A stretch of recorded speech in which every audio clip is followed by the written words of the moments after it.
শেষ 7 ওভারে ৬৫ রানও নিতে পারল না বাংলাদেশ। সাইফের দলে টিকে থাকার ইনিংস আর ফিনিশারের অভাবে এক ম্যাচ হাতে রেখেই সিরিজ হার।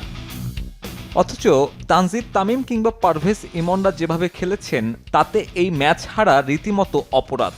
রান তাড়ায় এভাবেও যে খেই হারানো যায় তা দেখে নিশ্চয়ই অবাক অজিরাও। যেমন ইনিংসের ১৭তম ওভার ২ বল ডট খেলে তৃতীয় বলে আউট শামীম পাটোয়ারি। সে ওভারে আসে মাত্র ২ রান। একই অবস্থা ফিনিশার হিসেবে খেলা সাকলাইন গাফফারেরও। এই ফরম্যাটে ঘুরে দাঁড়াতে এই বিষয়গুলো নিশ্চয়ই ভাবাবে টিম ম্যানেজমেন্টকে। এদিন ২ পরিবর্তন নিয়ে নামে বাংলাদেশ। শরীফুল ও শেখ মেহেদীকে বসিয়ে সুযোগ দেয়া হয় নাহিদ রানা আর নাসুম শেখকে। ম্যানেজমেন্টের এমন সিদ্ধান্তে সাফল্যও আসে। ইনিংসের তৃতীয় ওভারে ব্রেক থ্রু আনেন নাসুম।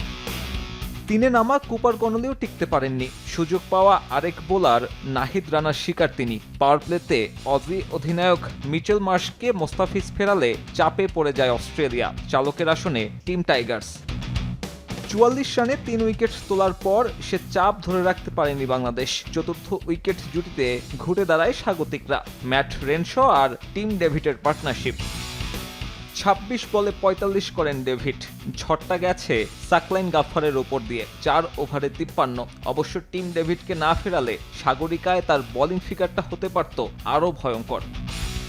খরুচে ছিলেন রিশাদ হোসেনও। এই লেগ স্পিনার পড়েন ম্যাট রেনশোর ব্যাটিং তাণ্ডবে। তার ব্যক্তিগত সেরা ৮৯ রানে ভর করে সফররতদের ১৯৬ রানের সংগ্রহ।